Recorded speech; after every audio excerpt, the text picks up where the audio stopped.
something constitutional, then all of a sudden we have to stop. We have to go over to Superior Court. We have to get some sort of declaratory judgment as to this rule applied to this defendant, and then come back to the hearing commission. And that level of inefficiency, I submit, is surely not what the legislature intended when it created the hearing commission. Wouldn't the burden be on the defendant, the one making the argument, to go out and seek a court order?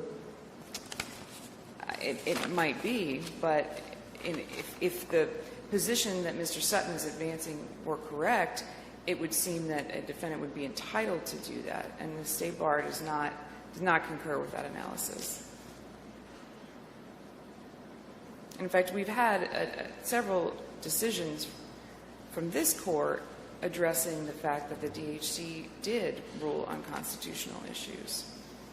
I believe Judge Stevens' opinion in the Hunter case, I know it's unpublished, but it addressed that issue, constitutional issues, free speech issues that were determined by the DHC.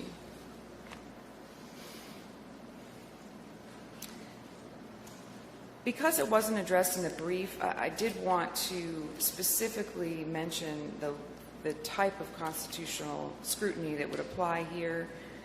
The rules that we have at issue are content neutral. They are regulations of conduct. They may incidentally burden speech, and therefore they're subject to intermediate scrutiny. We've had a couple of recent cases, both here in the State v. Bishop case, the cyberbullying statute, and at the Supreme Court in State v. Packingham, which was the sex offenders' use of social media statute. So in both of these instances recently, our appellate courts have applied this standard to similar types of restrictions that really are focused on conduct but may incidentally burden speech.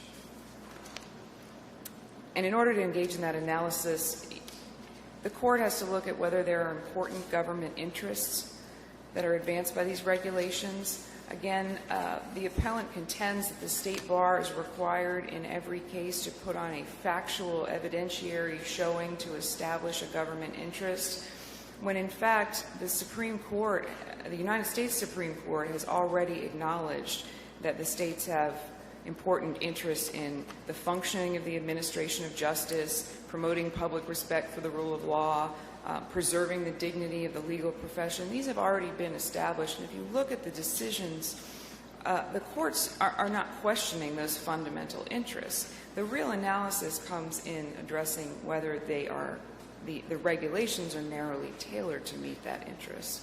That's where the focus is. In this case, the rules that have been applied to Mr. Sutton speak directly to the harm that they seek to prevent.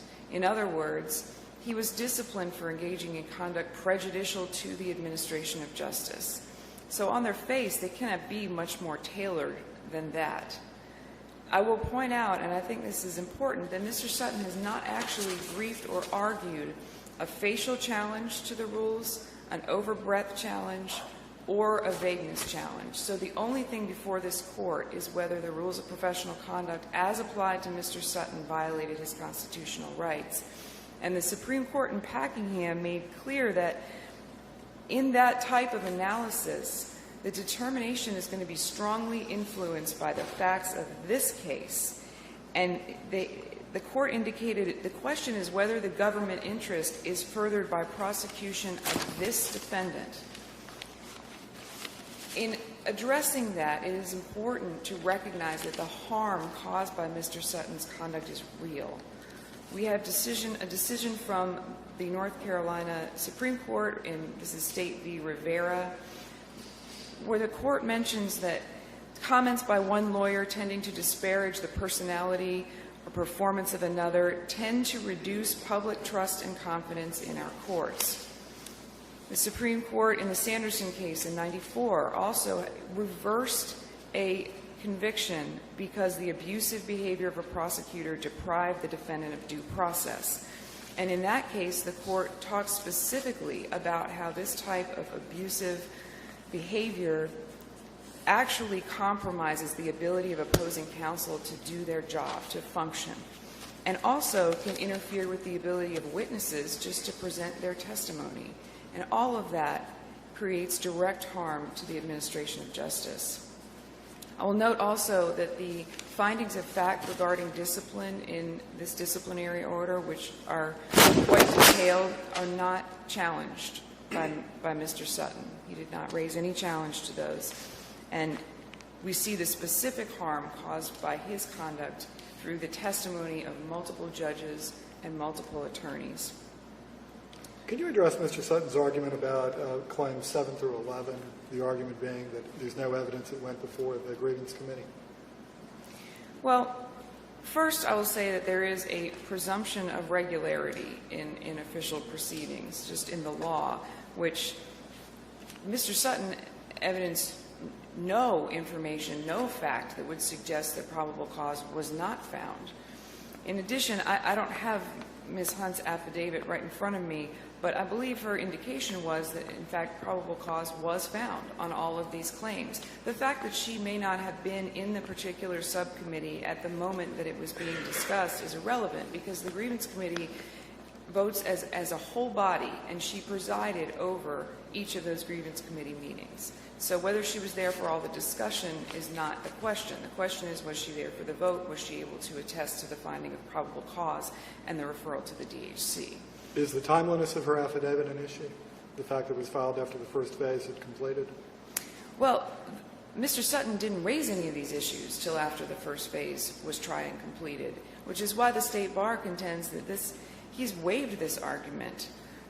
There's another case in which, let's see, this was State Bar v. Beeman, and this was a Court of Appeals case that noted when the defendant did not make any objection to the State Bar's motion to amend its complaint, and he argued, participated in the case, tried the case, argued about the additions from that amendment, this court said consent to the amendment is presumed and the issue will be treated as being properly pled. So the timeliness of the affidavit was directly related to the timeliness with which Mr. Sutton raised that argument.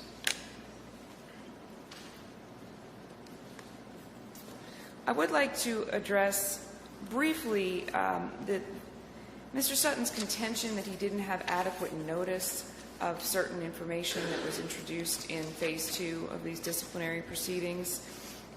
Mr. Sutton frames this as an issue of aggravating factors. First of all, there are no aggravating or mitigating factors denominated as such in these proceedings.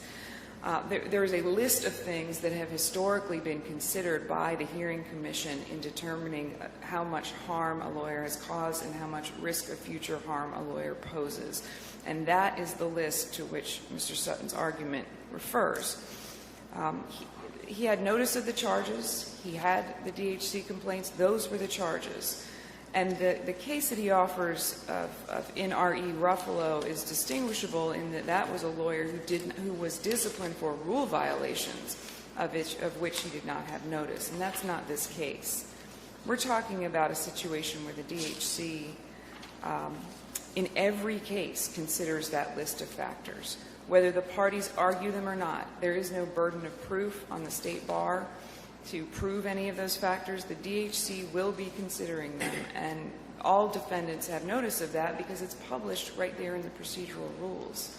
Mr. Sutton was given in discovery all of the documents that were introduced by the State Bar and a list of topics that we expected testimony about. What he wasn't given was counsel's argument about how that evidence might relate to these factors that would be considered by the DHC.